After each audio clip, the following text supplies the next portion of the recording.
Most of us live in the tension between wondering if we have enough money at the end of the month and overspending to the point where we don't.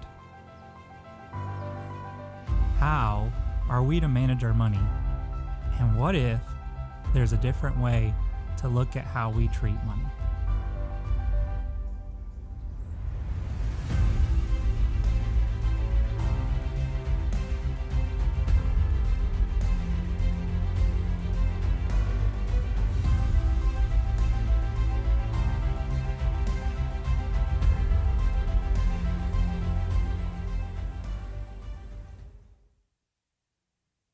Well, good morning.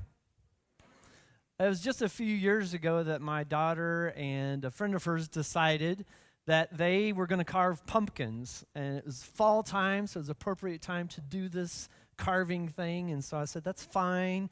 Just go out on the back deck, go crazy carving the pumpkins. But make sure when you're done, you guys clean up. That's all I ask. Just like you do all the cleanup, go have fun carving your pumpkins. So they go out back and they carve all their pumpkins, and they get done. I should tell you that my daughter is in conservation club at high school, and so she's very environmentally friendly. So she didn't want to just take all the guts of the pumpkin, all the seeds and all that gunk, you know. She didn't want to just throw it in the trash. So they just dumped it off the back deck. Totally fine, no big deal. Comes spring, and the grass is growing. I get my lawnmower out, and I go to the back deck, and I look, and I see this. Now, we have some weeds back there, but this looked very different. I didn't know what this was, so I thought, well, let's just try it out. Let's just see what this thing, I literally had no idea what it was. I was even doing like the Google thing with the camera, you know, trying to tell me what this is.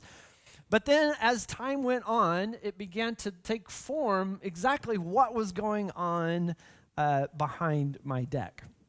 This thing grew like crazy. Go ahead and move on to the next slide.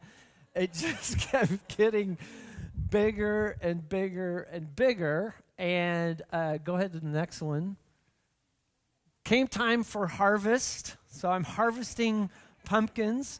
At one point, my neighbors thought that I was going to have a little train ride and create a little pumpkin patch in our backyard. Go ahead, move on. That is one out of, go to the next slide, 4 pumpkins that little pumpkin patch produced. 2 pumpkins became 4. It was absolutely crazy. I have never seen anything like it. Now, I know I'm going to get some groans in here, but I did rip out the pumpkin patch after that year because it was killing my grass. You saw the giant leaves, and my grass it looks good. I got to keep it up, right? What's interesting about that is what that showed us and taught us is that when you sow a lot of seed, you get a good harvest. And we're talking about how to plant a money tree, so that seems pretty appropriate, right? And we learned last week that as we look at planting a money tree, we must first recognize and understand is that God is the tree. God is the one that provides for us. God created us. God knows exactly what we need. God is the one who supplies. But what gets kind of confusing and what can be kind of difficult to understand is that same God that provides for us and cares for us and loves us tells us then to give our money away. This can be a little bit ridiculous because we work hard for our money, we save that money, we budget that money, we plan for retirement, and so when God's like, yeah, and then I also want you to give it away. This can be really hard for us to comprehend and understand. You know, when the church began, all the way back in Jerusalem, one of Jesus' disciples, Peter, was charged with starting the church. And he taught them what it looked like to follow Jesus. And the very, very early followers of Christ began to do 4 things together. First is they listened to Jesus' teachings. So they paid attention to what Jesus taught. If they're going to be followers of Jesus, we got to know what Jesus is teaching. So that's what they did. They listened to Jesus' teaching so they could learn how to follow Jesus in that way. They shared life together. They were together all the time. They ate meals together. And then in Acts 2:45, it tells us, probably one of the most complexing parts of the early church that has baffled scholars for years, they sold everything they had and gave it to the church. They sold everything, all their possessions, and they gave it to the church.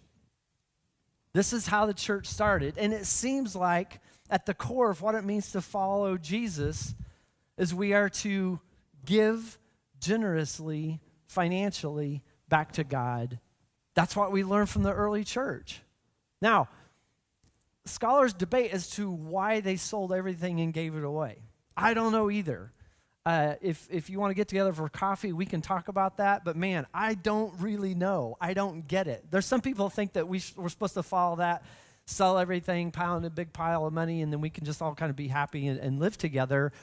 But that's what they were so excited to follow Jesus. That's what they did. And one of the earliest church planters goes along with this idea of being generous, and his name's Paul. And he would travel from city to city, and he would start churches. He started a church in Corinth, and then he would write back letters to these churches, teaching them, in this one particular passage we're going to look at today, about the importance of being generous. And what's interesting is that Paul is asking a church in Corinth to give financially to another church in Jerusalem. And so the writing we're going to look at today, it comes from 2 Corinthians 9, 6 through 8. If you want to grab your Bible in front of you, in the seat in front of you, it's on page 173. The numbers start over in the New Testament. But Paul is teaching about some biblical concepts of giving here. All right, so let's look at this together. This is the NRSV translation, which is what you're going to have in front of you. So Paul says this about being generous and giving. The point is this: the one who sows sparingly will also reap sparingly, and the one who sows bountifully will also reap bountifully. Each of you must give as you have made up your mind, not reluctantly under compulsion, for God loves a cheerful giver, and God is able to provide you with every blessing in abundance, so that by always having enough of everything, you may share abundantly in every good work. Paul's appealing to the church in Corinth to give to the ministries in Jerusalem. He's doing it through this biblical concept of sowing and reaping. And there were people there gathered that were farmers. They understood how farming worked. And the metaphor is, the more generous you are with your seed, the seed that you're planting, the more of an abundant harvest you have.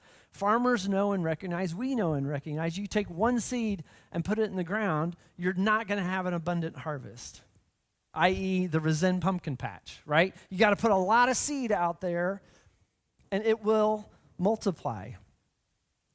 And when we wrestle with this idea of sowing and reaping what we sow, it seems to be saying to us that we give out of what God has blessed us with. And we've talked about last week, God is the tree, and so we can give because we know that God will provide.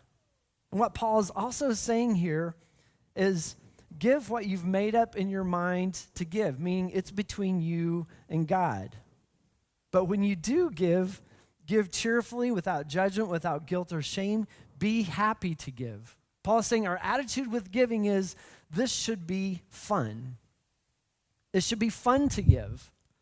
And if I think about a budget, right? If you're working on a budget, and we're going to talk about that next week. But if we're working on a budget, how many of us start that budget with, here's what I'm going to give back to God in the way that God has blessed me, what is in your heart between you and God, and then go to mortgage, car payment, electrical bill, right? I mean, if we waited till the very end to see what we had left, there would be no joy in that. There would be no fun in that. And then move on to verse 8, where he says, and God is able to provide you with every blessing in abundance so that by always having enough of everything, you may share abundantly in every good work. God knows what we need. Do we trust God to know what we need? I think this is oftentimes where we get into trouble, is that what we desire is more than we need. There's a quote by Gandhi that goes along with this, and Gandhi says, the world has enough for everyone's need, not enough for everyone's greed. God knows what we need. God is the provider. But oftentimes, greed comes into our lives, and we see it in the world around us, and greed is that wanting for more and more. Here's what's interesting about this. When greed is at the center of our hearts, we will never have enough. And if we don't have enough, there's no possible way then we could give generously. Greed is a desire for more and more. If we have that in our hearts, we cannot give. We know from Scripture the biblical standard of giving is 10%. It's in Genesis. The concepts are throughout the Bible, but Genesis, Leviticus also talks about it, 2 Chronicles, it's in Malachi. So being generous and giving 10% of our income can actually help us fight the greed that many of us may experience in our lives. It can help us fight those feelings that we have. There's a really interesting statistic that I ran across. The average household in the United States gives away 3 to 5% of their income. No matter how much money you make, how much you make doesn't. I used to think people would tell me like the richer people are, the less they give. That's actually not true. Everybody kind of gives about the same, which is about 3 to 5%. And I wonder if the Apostle Paul may be saying to us, those who sow sparingly will reap sparingly. Being generous with our finances can move us also into being followers of Christ and not just believers, because giving requires action. And if each of us desires to be followers, to live as Christ lived, we are to be generous in giving back to God. The church planner I talked about earlier, Paul, he wasn't perfect at all by any means. He would tell you he's the worst of the worst. But what he attempted to do was model what it looked like to follow Christ. And Paul, how he would teach is through living a content life, being content with what he had, not desiring more than he needed. Paul recognized and understood this concept of God knows our needs and God will provide. I think if each of us lives thinking we don't have enough, then we won't share. Paul understood this. If we practice living that we already have enough, then we can give. But if we're taught and we live and we get pounded in us every single day that we don't have enough, then we cannot be generous. I wonder if we recognize in this moment right now that you already have everything you need. Do we believe that? Do we believe that God will provide for us, that right now, in this moment, we have what we need? The biblical concept that Paul is teaching to the church in Corinth by asking them to give is super interesting because he's telling them to give to another church, to another group of people that these people in Corinth didn't even know, this church in Jerusalem. The only connection was Paul. The people in Corinth were giving to a church and giving to a future of people that they didn't even know. This idea is is the concept of legacy giving. Legacy giving is giving to something that's going to be beyond yourself, even beyond your lifetime. I think of how many of us in here have a will or some kind of resources that when we pass away that we're going to give. We're going to give away to someone. I wonder what it might look like for us to look at those resources, and some of it's lined out in a will. I encourage you to get a will.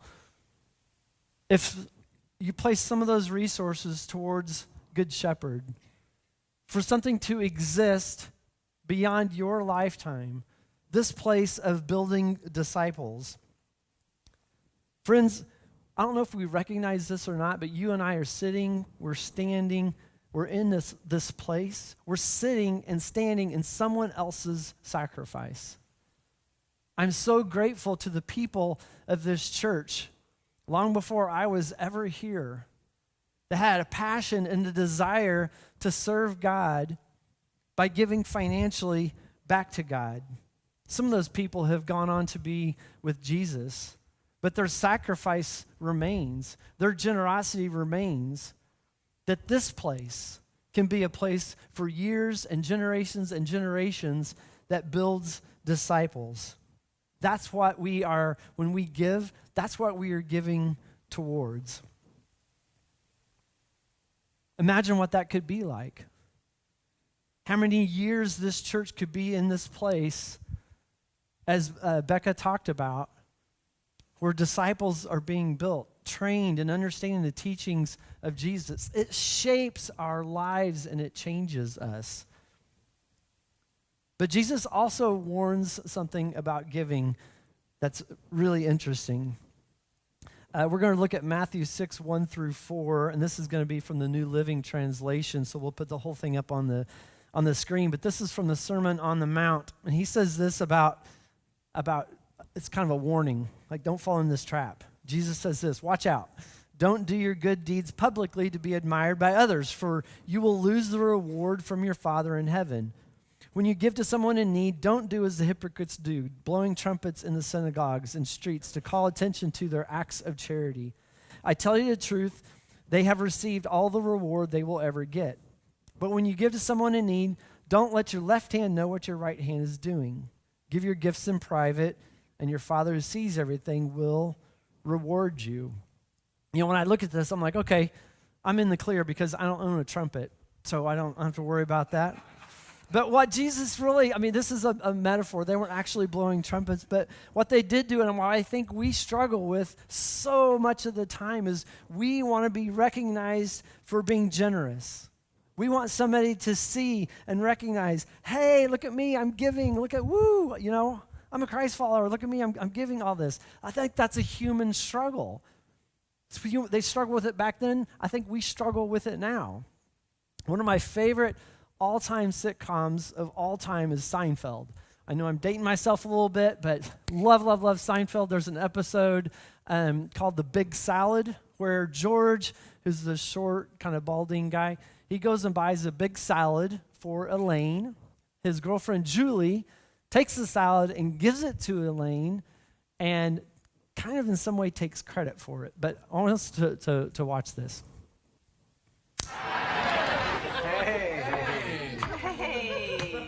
Sorry we're late. Oh, it's no problem. Here's your big salad. Thank you, Julie. Oh, you're very welcome.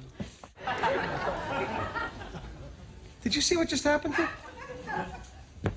Well, that all depends. Did you happen to notice that Julie handed the big salad to Elaine? Yeah, so? Well, she didn't buy the big salad. I bought the big salad. Is that a fact? Yes, it is. She just took credit for my salad. That's not right. No, it isn't. I'm the one that bought it. Yes, you did. Don't you think she should have said something? She could have. Oh, I know. I think that's our human struggle. When we're being generous, we want people to recognize it, right? I remember one day I went into a coffee shop, and I was ordering my coffee, and I looked in my wallet, and I had just enough cash where I could tip with the cash, but I didn't have enough cash to actually pay for the coffee. So I ordered my coffee, and the server was the person that was ringing me up. And when she turned around to get my coffee, I was pulling my tip money out. And I realized as I'm putting my tip money in, she has her back to me. So I put the tip money in, and I go back. And then she turns around, hands me the coffee, and I didn't know that this is the way this worked at this place, but I handed her my card to pay for the coffee, and what do you think she asked me? Would you like to leave a tip? I froze. I didn't know what to do. I was like, I put money in the tip jar, which I thought if I said that, she's going to be like, yeah, right, you put money in the, I'm sure you did. And then I was going to try to explain all of it, and my head was just smoking, and I'm just like staring at her, and I finally just sheepishly said, no, thank you. But we struggle with that. I think that's just it's just our human nature. But what's interesting in Jesus' teaching here, he says, when we seek recognition, then God doesn't get the glory, we do. We want to get recognized, and then we get the glory. We get the reward, and not God. But when we give in the way that Jesus instructs, then God gets the glory. And if we want to be followers of Christ, we need to make sure that God gets the credit. And when we give in this way, it turns our hearts towards God. At the end of that passage we looked at in verse 4, Jesus says that God will reward you. And that reward is not necessarily a financial gain. That reward is within our hearts. So what Jesus seems to be teaching here is something very, very interesting. It's an interesting concept about where our hearts are.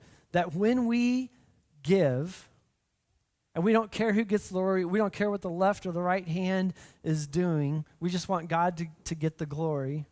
That the treasure, the reward that we experience is in our hearts. That's between us and God. But as soon as we try to seek recognition for giving, then we lose that reward. Yeah, we're going to get rewarded from the people around us. Hey, good job tipping that coffee lady. But then we lose the reward from God. This concept and idea, as I was reading this, I remembered how this was modeled to me. As I began my journey into ministry a number of years ago, I worked for a Christian camping organization. We would run camps from the middle of May all the way through August. Well, to get ready for that time, we would do a few months of training leading up to a summer of camping. And I remember that year, that particular year, I turned into the IRS that I made a little over $7,000 a year was my entire year's salary. And I remember thinking, that's not a lot of money for the kids that are here. That's not a lot of money, okay? Just saying. And I used to think at that time, I didn't think I had anything to give to God because I didn't have enough. Do you get the concept that's in there, the sowing and reaping concept? I didn't think I had anything to give, so I wasn't giving. Well, at that time of this training, I would go in the office every day, and they had mailboxes that each person that worked there, their name on it, and they put your mail in there. And I remember the first month I started, I walked over to my mailbox, and there was a letter, an envelope with my name handwritten on the outside of it in my mailbox. I was like, oh, that's nice. Somebody left me a note. I opened it up, and there's $20 in there. No note, no recognition as to who gave it. And I was like, oh, this is weird. Okay. That letter and that $20 with my name written on it came every single month for the whole time I was a part of that organization. The person never revealed himself. To this day, I have no idea who that person was.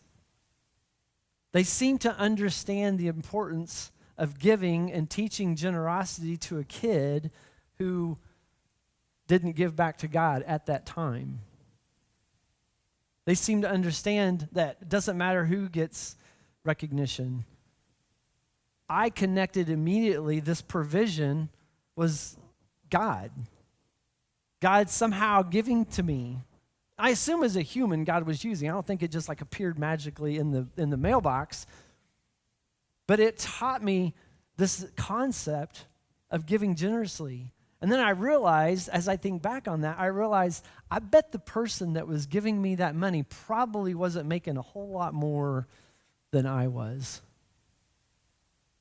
That was so impactful for me, a young kid trying to understand what it means to follow Christ, being taught by an anonymous person giving me $20 every month.